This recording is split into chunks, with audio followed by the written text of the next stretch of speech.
Is on. All right. It is November 16th, 2022, 10:17 a.m. and we're learning at Benos Bina. Sorry? 43 seconds?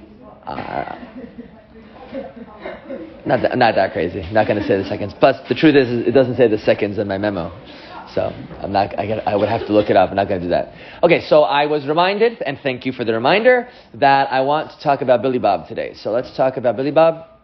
Let's flesh out that idea. It's a very cool idea. It explains so much in Hashkafa and Kabbalah. I'm very proud of this explanation because I kind of developed it myself. It's not entirely mine. It's based on stuff that I learned and things that I heard from my Rebbes.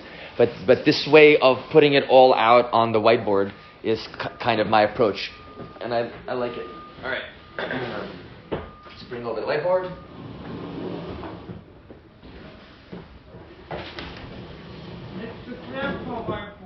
Grandpa whiteboard? Is there like a pink grandma whiteboard? All right. Is there an eraser? Tissues? Thank you very much. Okay. What were you guys learning about? Asara ma'amaros? Ooh, that's cool. Asara doiros? Ah, okay. Asara nesoinos? Eser makos? Sarah Sadibres. Wow, love it. Was this from Rabbi Rabinowitz who's teaching this? Yeah. It's great stuff. Good stuff. You guys have no idea how blessed you are to have him. He's a very, very special guy. Super special guy. Yeah, that's good. His combination of his Torah knowledge with his midos, mamash, the guy is a Talmid Chacham and a tzaddik. I have utmost respect and admiration for that man. Okay, let's talk about Billy Bob. So let's remind ourselves what are we talking about. So the question is as follows, right? Let's begin with the kashios. What are the difficulties that people have with the way that Hashem creates the universe, the way that the creation, the bria? So there's a few problems that people come up with that my approach, I believe, answers the questions very nicely. The most famous question, it's thousands of years old. People have asked this question since the first time somebody thought of the idea of Hashem, right? People have asked this question, which is, right? I'm going to give you the most famous modern example of this, but there's a lot of different ways to express this question, right? Can Hashem create a rock that he can't lift? You don't understand that question in my head. Right? Now, what's the purpose of the question is to challenge the idea of Hashem altogether. Right? You have a question already? That was fast. Basically, Rabbi Milstein thought of this question. He basically said it was just wordplay. Hashem can do everything. Right. So, but it didn't work. Because the real question, question is asking. His answer didn't work for you? Is that what you're saying? Yeah. That question, the real question, this question is asking, can Hashem impose limits on his power that he can't break? Yeah. Yeah. It's a nice way of saying it. So the horrible answer about, or like the Khira and like. That Hashem, that one of the answers was, like Hashem knows what you're going to do, but he chooses not to know. Right, so right. So, right, very good. That was a legitimate answer. Very good. And these are all the same genre of question. I'll give you one of the ways that it's explained. Can Hashem stop existing? Can he, so to speak, kill himself? Right? That's a good question. Right? I never thought of that. Right? It's all really. But you can all see that all these questions are kind of the same box, right? Everyone can see that? I love the way that you expressed it. Can he give himself a limitation that he cannot overcome? That's such a nice way of putting it. Thank you for giving me that. I'm going to definitely use that in the future. All right. So this is the most famous. I know it's a little childish, but it's kind of the way people generally ask it. Can Hashem create a rock that's so heavy that even he can't lift it? Now, why is this purportedly a challenge to the whole idea of Hashem? Because If he can create a rock that he can't lift, then he's limited because he can't lift the rock. But if he can't create a rock that he can't lift, then he's limited because he can't create it. So it's a catch-22 if you've ever heard that expression.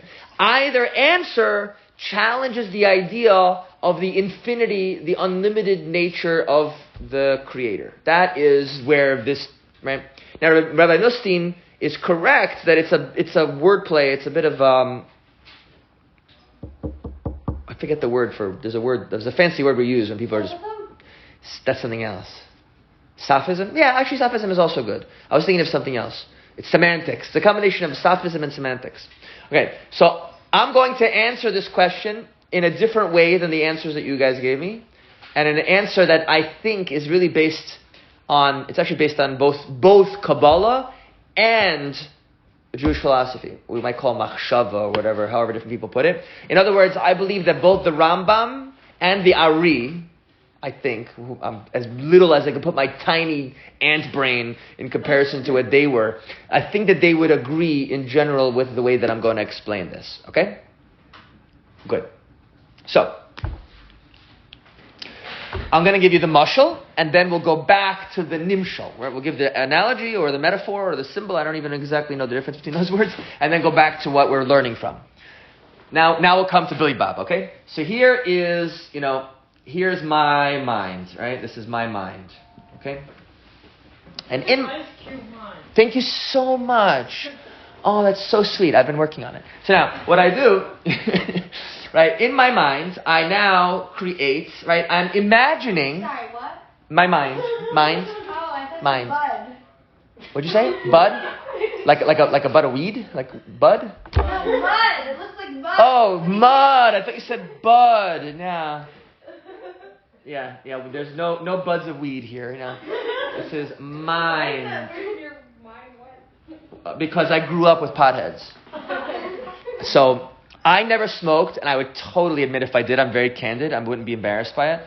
But I used to hang out. Like all my friends were pot smokers, and so we would hang around, and I used to sit by a window with a fan blowing out, so the smoke from them would go out the window and not come to me because I didn't want it. I wasn't interested. And what wound up happening was there was one day there was a cat in the tree that was right outside the window, and the cat got totally high. And have you ever heard the idea that cats always land on their feet? It's actually not true if they're high. Because I saw the cat, because I heard, I'm sitting in the room and the fan's blowing out and the guys were chilling, playing on the Xbox, hanging out, playing cards. And then all of a sudden I hear outside the window, I'm like, what's going on out there? And I look out the window and there's this cat hanging from the tree, falls out of the tree and just plop on the side. Totally. It's one of the funniest things I have ever seen in my life. I can't even tell you. I'm thinking about it. Tears are coming to my eyes just thinking about how funny it was. All right, back to our story. So, okay. My mind. I create in my mind with my imagination. I create a person. This is Bob. This is Bob. Okay? Now, creating in your mind a person? Yep. I'm imagining a person. Okay. I could imagine the person taking a walk down the beach. I could imagine them eating a delicious slice of pizza, which apparently has acne. I can... supposed to be... I realized that I was putting pepperoni, but that's not kosher, so I was no, it's acne. Alright, so this is Bob. Alright, here's our question for illustrative purposes. Is Bob real? No. He could be. In your mind it is, but in real life it's not. I love how everybody immediately answered no, and then a split second later, but... That's so good, because I can't express to you. I don't want to butter you guys up too much, but I love teaching here because you guys you're so knowledgeable and smart and into it, and it makes teaching you a pleasure. Okay, I'm done. No more praise. Okay, so it's Bob is clearly both not real, but also kind of real, right? In what sense is Bob real? In your mind. However much you are real. No. Now, that's actually kind of how he's not real. Who is, ready for this? You have to hold cup, right? Be with me, because this is. Holding a cup. That's not a cup, that's a bottle. You can't fool me. All right, right. Who is more real, me or Bob? You. So what question should you be asking me?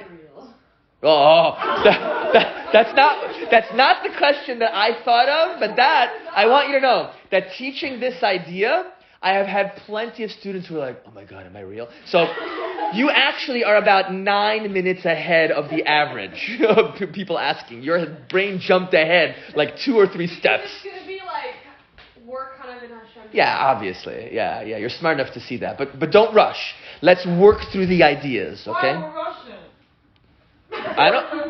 You might be, but I don't think everybody is. Is everyone here of Russian background?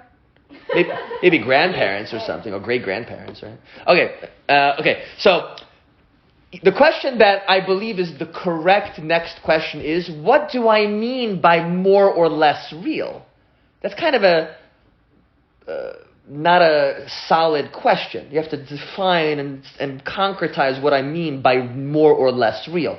So I'm going to tell you exactly what the Rambam says, because the Rambam brings the best definition of more or less real that I've ever seen. And then I learned at yeshiva, and then years later I wound up seeing physicists and philosophers that all wound up actually saying kind of the same thing. So it's really cool to see one of our greatest rabbis, brilliant physicists and massive big brain philosophers, that from different angles, they all came to the same conclusion about what we mean by more or less real. Okay? So the Rambam in the Mishnah Torah, right in the beginning, first or second paragraph of chapter 1 of Mishnah Torah, he says, now he's talking about Hashem and us, but I'm going to apply it to me and Bob. In my scenario, I'm Hashem, and Bob is Rambam, Maimonides.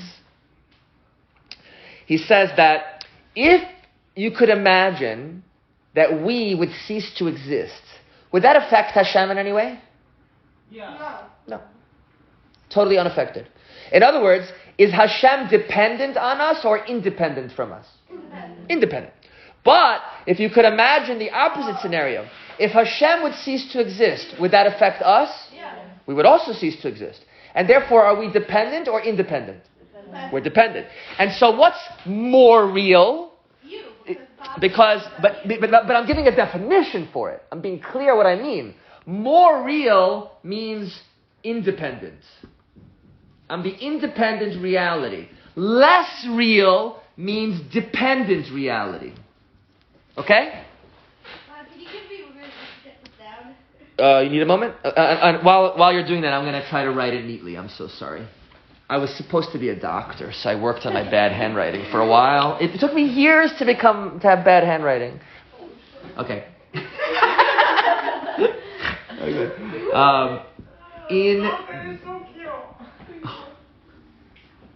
Independent. I spelled that totally wrong. The too many years in yeshiva. I don't know how to spell anymore. Is it? Yeah. If it's right, I'm shocked. Okay. Well, you left it to D. Other than that, yeah, the dependent is wrong.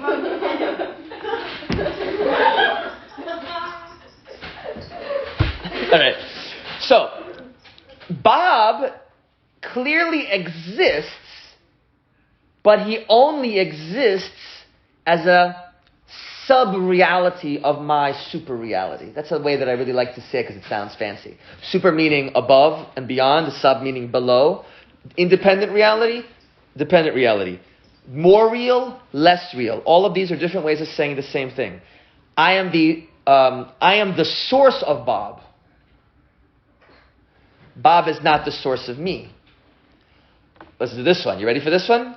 I am the place that Bob exists. Hamakom. One of the names for Hashem is Hamakom. As the rabbis say, why is one of the names of Hashem Hamakom? Hu Hamakom shel olam, va'olam lo mikomo.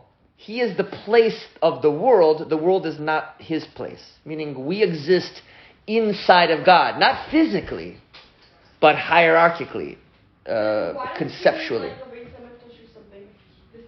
I'm sorry, one more time?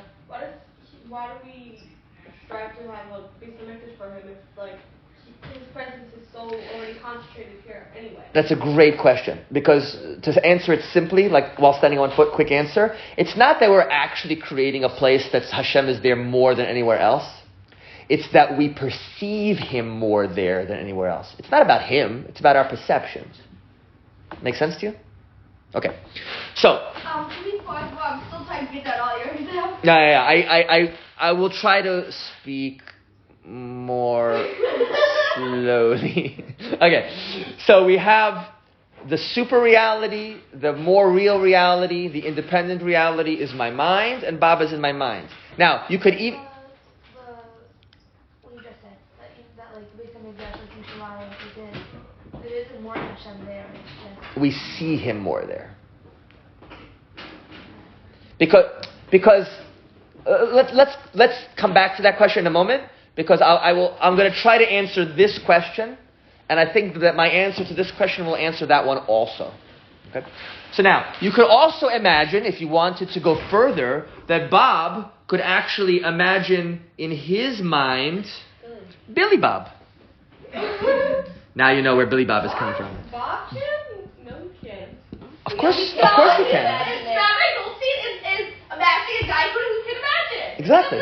I'm In your dreams, when like something else is happening that you're like thinking of, and you're like, whoa. There's actually a very famous movie called Inception, where like the main premise of Inception is that you can have a dream, and then the people in the dream are dreaming, which is actually. So what you now have is another level of reality. So you have the super level of reality, you have sub-level 1, you have sub-level 2. If you have a good enough imagination and enough mental control, you can go like lots of levels. You can have Billy Bob imagining, Billy Bob Joe, and Billy Bob Joe imagining, Billy Bob Joe. Okay. So we're going to keep it at 3. But you get the idea that there's really no limit, in theory, to how many levels you can go. It's just a limit of your mind. Creating a character who can think and feel. And that, right. So now here, He can be awesome. He's also acting. Correct.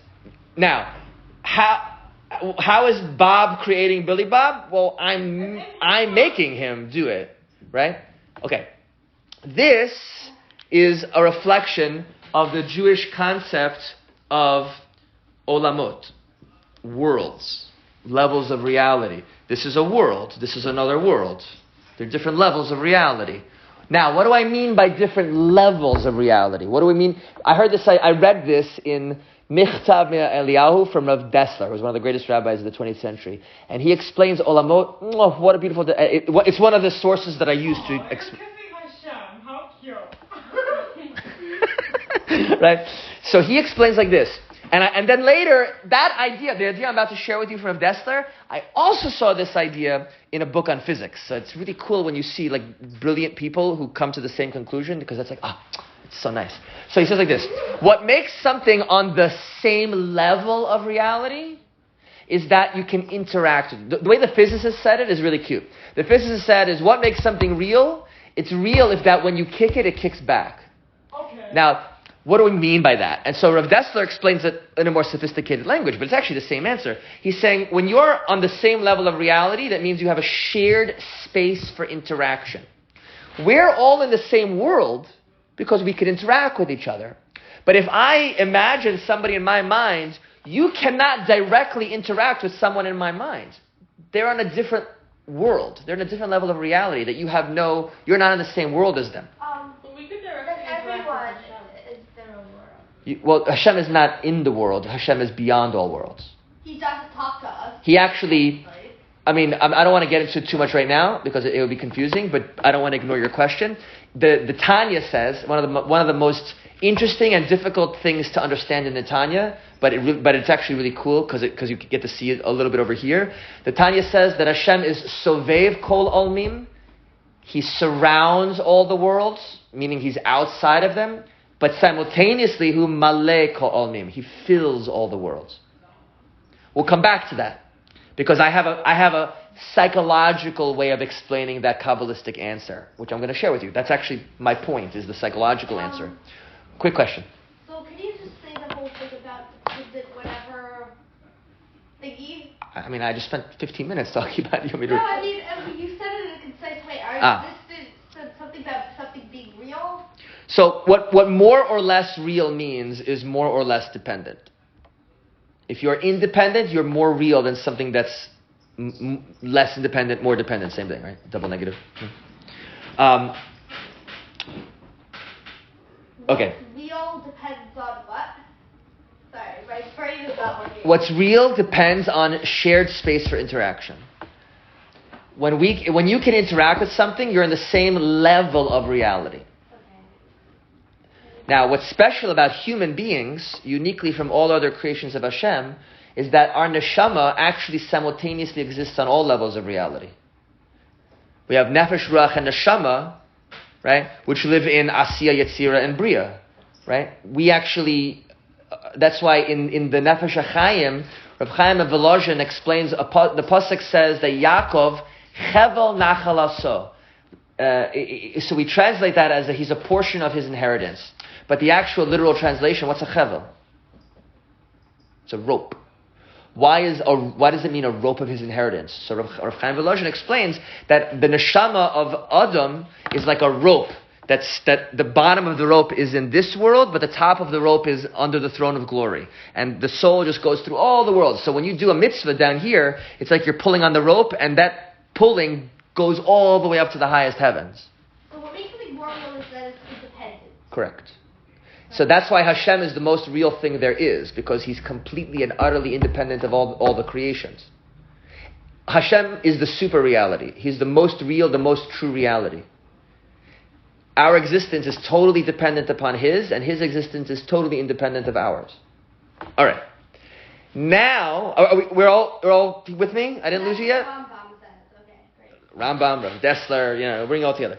So now, with this structure of understanding the Bria, the way Hashem creates as an act of will, or I'm using the word imagination, but Rav Chaim Volozhin, Nefesh HaChaim, he uses the word ratzon. Hashem was miratze us. I don't even know if there's a word. Just made that up. Right? He willified us. He wildified. I don't. Constantly imagining us, basically. That is the way that I like to say it, as a kind of a loose, fuzzy way of saying it, but very useful way of saying it. Hashem is constantly imagining us to be.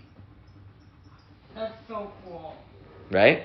And now, once we... You can understand us as constantly creating the world, because he's constantly imagining us. Very good. And that was... I don't always remember to bring that up, so I'm thankful that you did, so I can say it. Every morning when we daven, we say Hashem creates the world called Bechol Yom Tamid. Every day continuously. What? Somewhere in the Shachris. Right? It's in Pesukei de Zimra. Right? It says Hashem creates the world Bechol Yom Tamid. Every day continuously. Why? What do you mean continuously? Because Hashem is constantly imagining us to be. If I imagine Billy Bob, what if I stop imagining him? He stops existing. Just stops existing. He's not chilling in a corner waiting for me to come back. Right? He's gone. Because he only exists because I'm putting energy into him. So, and by the way, this is where people can kind of freak out. But what if Hashem forgets about us for a second? What if he stops? Relax. He's infinite. He doesn't forget. Right? And by the way, it says in the Pesukim, right? Hashem there is ein shichacha somewhere. I forget the exact pasuk. It says there's no forgetfulness. Oh, no, very good, very good. Ein shichacha lifnei chisei kvadecha. There's no forgetfulness before your throne of glory, right? Hashem, by the way, oh my God, that's so cool. I just realized, thank you for saying that, because I connected it.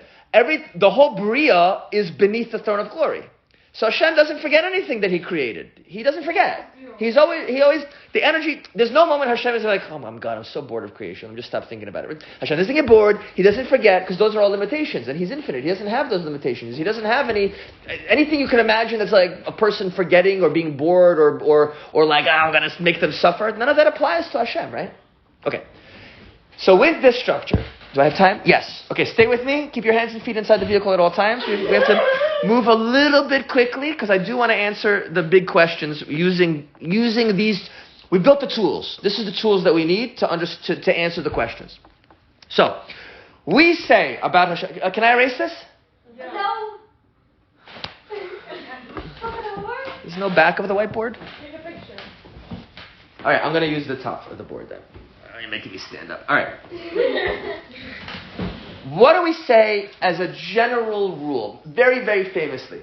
We say that, I'm going to use the English/Greek words because they sound cool and make me sound smarter. The only reason I'm saying it. Right? We say that Hashem is omnipotent. What does omnipotent mean? He is all-powerful.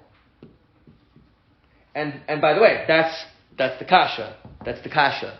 The kasha is on his all-powerful. The kasha that this is what people think is the kasha on this. The fear kasha. It's, I'm sorry? The fear kasha. I don't. Oh, you're saying it with a Yiddish accent. I didn't get it. Okay. Remember, the second thing we say about him is he's omnipresent. That means he's everywhere. Hashem is everywhere. He's all-powerful, all-present, and we say he's omniscient. Omniscience. Omniscient is how you pronounce it, which means he's all-knowing. Right? That's what science really means. It means knowledge, just in Greek or Latin, right? So he's all-powerful, all-present, he's everywhere simultaneously, and he's all-knowing. These are the way that we understand, to some extent, the way that our limited mind can understand the nature of Hashem. I'm using that word loosely, the nature of Hashem. You get what I mean. I don't mean in a literal sense. We can never understand Hashem be'atzmuso, as it says in the Tanya. Okay, so I believe I really think that this structure helps us understand this in another way that really hammers home that this is not a good kasha at all. The kasha can be removed, and we can now not worry about these challenges. I'm now going to come back to my mashal. Okay? Here's me, my mind. Let's use my mind, right? Where am I in my creation? Your own. Everywhere. I'm both. Within you. I'm both everywhere and nowhere, because myself, I can't stick myself in my creation, right? Because I'm outside of it. But I mean, you can imagine a little version of yourself. let me finish. I can't stick my essence, myself, in my creation because it's my creation. It's inside of my mind. It's inside of my imagination. But my mind, my imagination, my presence is everywhere in the creation because I'm imagining it to be. Every place, every atom, every molecule, every person, every cup of tea, every fish in the sea, every grain of sand only exists because I'm making it exist. So I'm there. But I'm not there as me. I'm there as my creative imaginative power. That's what it means that Hashem is all present. Because he's making this all exist right now. He's here. Where's Hashem? Right here, right now. But not in his essence. He's outside. He's sovev kol almin. He's outside. Him and himself we can't even talk about. He's beyond the world. But his ratzon, his imagination, his will, his mind, whatever word you want to use, is here right now with us because it's creating us right now. Nothing would exist without Hashem making it exist this moment. So he's everywhere. Okay? How much control, how much power do I have over my creation? Everything. Total. I have total power. Can you give Bob... Slow down. Let me finish. I love your questions, but you're on pause. Just 2 minutes pause, okay? I have total power over everything in my creation. There's nothing in my mind that can stop me. Right? And how much do I know about my creation? Why? Because I'm making it happen right now. There's no place in my creation that I made without knowing. Now, you could argue that humans have a subconscious and whatever. Forget all that. I get that. No mashal is perfect. Imagine that you had total control over your mind, which obviously Hashem would, right? So take the mashal for what it's worth. Okay? I am all-powerful, all-knowing, and all-present in my bria. Everywhere. On every level. Cool. So cool. That's awesome. I know. It's so exciting. Now, let's ask my Shaila, Kasha, to my Moshel. Can I imagine in my mind a rock that I, with my body, cannot lift? Yeah. I guess. No. Yeah. No, because No. it's But irrelevant. I can't It's imagine irrelevant. a rock Apples and that oranges. I can't will to not be It's there, but it's two different levels of Apples existence. and oranges. Yeah, it's an apples and oranges question. First of all, if I create a rock in my mind, I can lift it with my mind. I can lift it. But it's I not- think it doesn't- would be enough that if I physically were in my mind. I'm not but talking you're about not, that. you I'm not can't be talking in about your that. I'm not talking about that. That's a different thing entirely. I'm saying, can you create in your imagination right now a thing that you're imagining that you with your body can't lift? You see how it's a stupid question? That's my point. That's my point. Because the creation. No, can you think You're on pause. Remember, your creation is inside you. but not my body. Because your body and your creation are totally different existences. But You if don't it create. wasn't- If it wasn't, then One second. Can you create a rock? No. No, you can't. Because you can Hashem. Can Hashem create? Listen. Can Hashem create something on? This is going to sound weird. Can Hashem create something on His own level of reality? In other words, can Hashem create like another Hashem? No. No. And the answer is very simple. Why not? He's unlimited. He's echad. He's all that there is. If you have two Hashems, then neither one of them is echad.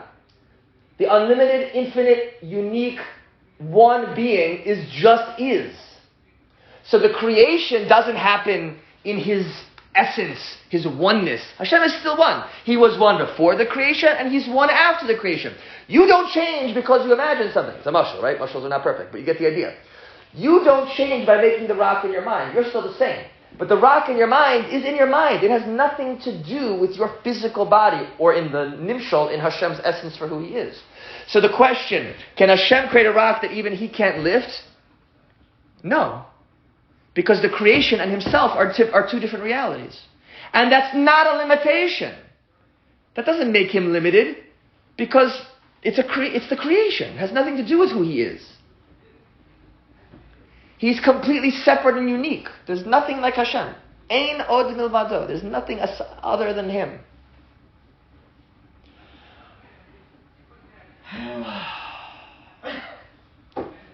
Take a breath. Take a breath. Relax. Calm down. I'm feeling a little faint. Okay. What are the dangers of the mashal? Every mashal is dangerous. You can't take a mashal 100% literally, because if it was 100% literal, it wouldn't be a mashal. It would be the thing. It's a tool. It's a mental exercise. It's helping us to get a grasp of what, when the rabbis say that Hashem created biratzon. Now, I do want to add just a really cool extra idea that's not needed, but it's nice. It's a cool idea since I still have a couple of minutes. When you open up a chumash, how does Hashem create the world? Bereshit bara Elokim, right? But it doesn't say He created anything yet, right? What does it say? Yeah. He's in the beginning of God's creating the heavens and the earth. That's how Rashi says it. And then what's the actual first creation? Vayhi or. So what does Hashem create with? With words. And Hashem said, and then it was. Hashem creates with words. So how do we understand? Can I erase this now? I want to take a picture of it. You wanted to take a picture. All right, here we go. I'm going to make another line. Hashem, can you guys see the bottom? Hashem creates with words. Vayhi or. Hashem creates. So how do the rabbis, didn't you read the Chumash? What do you mean Hashem created with ratzon, with will, with imagination, with mind? It says in the Chumash He created with words. When I speak to you, what is the function and purpose of these words? Connection. To convey concept, thought.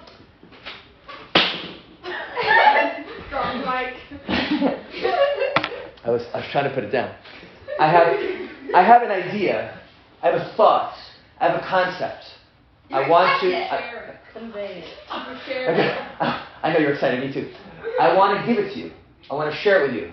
Okay. We don't have telepathy. I can't download into your brain what's in my brain. So what I have to do is I have to put it in a package. People who like just look at each other and know what they're doing. Because the looking is conveying information through body language. Body language is a form of speech, basically, right? So what I'm doing is I'm putting the information, the concept, the principle to the best of my ability in a package called a word. I'm then conveying that word through vibrations in the air that you pick up and then are recreated in your brain as the sound and as the word. And since the children, we learned language, and that's how we can put the box of words and ideas.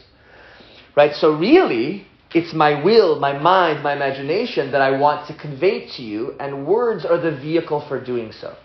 So when it says Hashem created the world with words, that's another way of saying that Hashem actualized, He put out into the world, He shared what was in His desire, mind, imagination, and thoughts. Wasn't it worth waking up this morning? all your friends that didn't come here, they're like, oh man, you missed out. Okay, so words are just the expression. Words are the expression of something internal. But then what is this world that Hashem is expressing in? Like, what is Hashem expressing through this world? He's expressing His thoughts, His imagination, His mind, His ratzon. Ever hear the idea that everything is ratzon Hashem? This is like a silly thing to have in your imagination. Yeah, but because you're not Hashem. If it was you, yeah, it's kind of silly, but God is infinite. Go ahead. I don't get that. That means that when Hashem created Olam Nim, he could have two separate universes going on in his mind that are not related at all. He could. Yeah. So Hashem might have created, infinite worlds. it was like thinking that We have no way of knowing, and He hasn't told us. I believe in something called there's an idea in philosophy which is called Occam's razor. Who? Occam. There was a guy, a thinker in 700 years ago. His name is William of Occam. And he didn't say it in the words I'm about to. He had his own phrase, but the way that it's come down to us today is that if you have multiple answers that are possible, the simplest answer is generally correct. Not always, generally. Simpler is better. So if Hashem could have created many creations, but He didn't tell us He did, there's no reason we can think of for Him to do so, so my assumption is He didn't. I mean, I think he could have with the He could. He's all power. I could have. In other words, in other words, I. Oh, right. I could have Bob, Billy Joe Bob, Billy Bob Thornton as like one mind, and then I could have a whole thing over here. George of the Jungle, like a whole nother. We're not worried about that. That's not. There's no source in Judaism that lends us to think that Hashem did that. So you don't have it. And even if He did, you couldn't detect it. It doesn't matter. It doesn't affect your life anyway. So just forget about it. It doesn't matter. Wait, Yes. question. Yeah. What is Hashem expressing with this world? Oh, so what you're really asking, if I understand you correctly, is that why did Hashem create the world? What's the purpose of creation? So good. So that's a good question. Right now, we're not discussing why He did this. We're discussing how He did this. This is not why. This is how. Now, what? Yeah. Now, why do I care? Why do I care how Hashem did it?